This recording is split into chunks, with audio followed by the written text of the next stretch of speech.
path you may cross. You never know when a memory is made that lasts a lifetime. Tonight, our speaker will tell you a true story about just that. Delivering, Muhammad Ali didn't invent the rope-a-dope, I did. Please welcome Carlos Campos.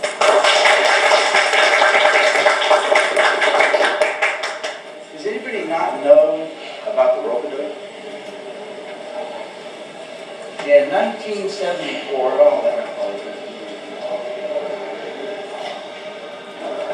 in 1974, Muhammad Ali fought George Foreman for the heavyweight title. It was a worldwide event. Everybody knew that Foreman was going to knock out Ali. Many people were worried about his life because Foreman was really killing people. Ali shocked the world by doing something crazy. Instead of fighting, just covered up and let Foreman hit him. Everybody was shocked that Foreman hit him, and Ali covered up for 8 rounds. About the 8th round, George Foreman ran out of gas. He punched himself out, and Ali shocked the world and knocked him out. They called it the rope-a-dope, and it became very famous because no one had ever done it before.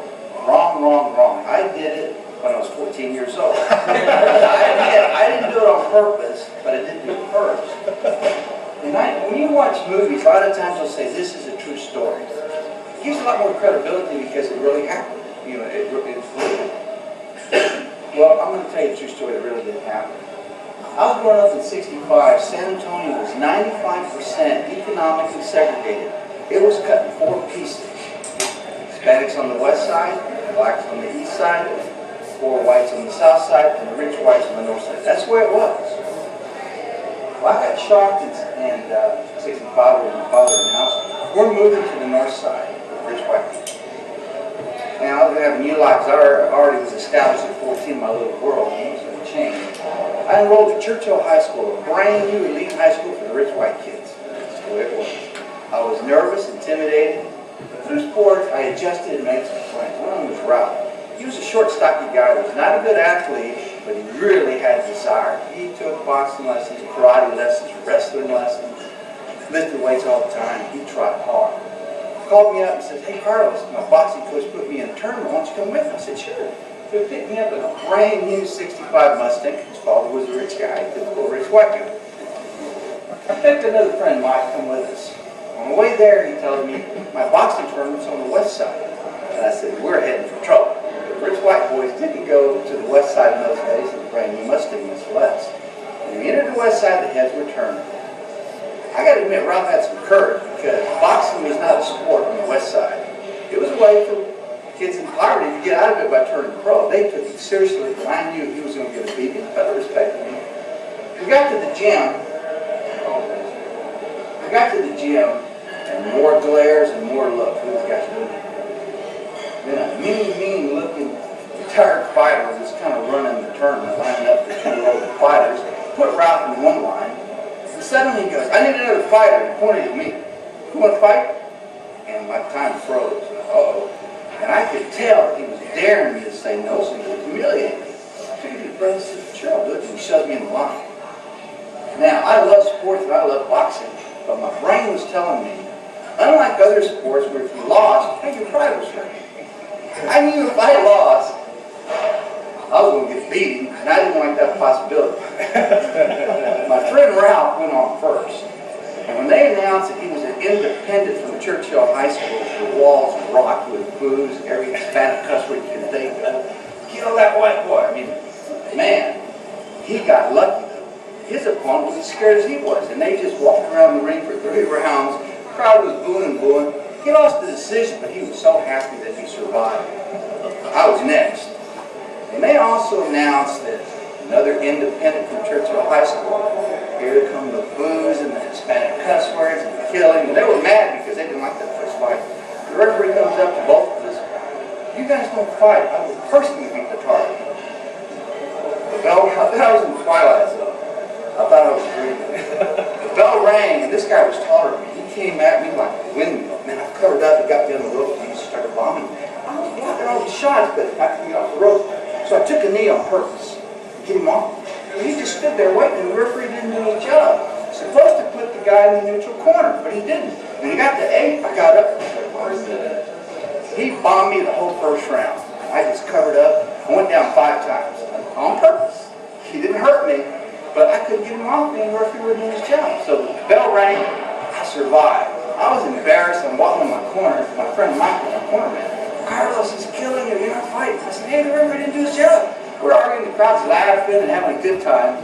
And then, luckily, my competitive instincts kicked in. I was embarrassed, but now I was angry. I decided to let my opponent let him know that, hey, this is going to be different the second round.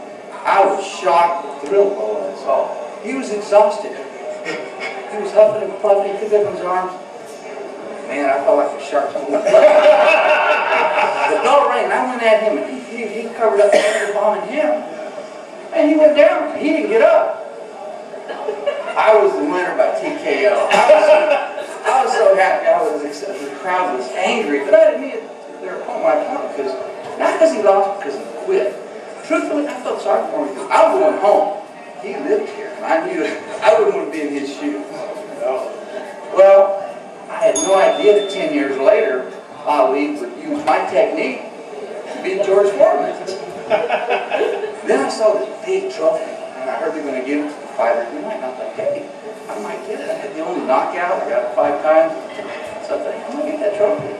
Suddenly, mariachi started blasting us. God visits. And these 2 little kids came in, 4 or 5 years old, man. They had sorry options, and they were bobbing the wing on one person. God, what is this? They had in the ring. The crowd loved them. They were local phenoms. They put on a clinic, unbelievable. I mean, they were professionals at 4 o'clock. They gave the trophy to the winner. I didn't get it, but I was still on high cloud because, hey, man, I had survived. Well, these 2 little kids, that's not them. In fact, that's my son 20 years ago. But anyway, 15 years later, 1980, big fight on national TV. Tony Ayala, 22-0, 20 knockouts in the corner middleweight division. He's on national TV. Hey, local San Antonio. So now my buddy Thorne wants to fight. And if he won this fight, he's going to fight Sugar Ray Leonard or Roberto Duran or Thomas Hearns for big money. This is San Antonio guy's local family. You know, father raised pit bulls. They're pretty famous. So I said, I'm going to brag about, hey, guys, I retired undefeated. So I started bragging about my 1965 TKO. I said, Carlos, you didn't do that. So I went and dug up oh yeah, I forgot. His brother Mike was #1 in the world bantamweight division. So I went and got a little clip, man, look, guys. And then I saw something that I had no idea. Tony Ayala and Mike Ayala were those 2 little kids. I said, hey, I fought on the same card with future world champions. And I'm more proud. The sad news is neither one of them became world champions. I hate to say it, Tony Ayala was in prison for life, and Mike's had a problem. They became infamous. So infamous they made a movie about it, The Price of Glory. I recommend it. It's a true story. Bottom line is, you never know who's captured in the cross or when the memory is going to be meant for a lifetime. So I want to thank you for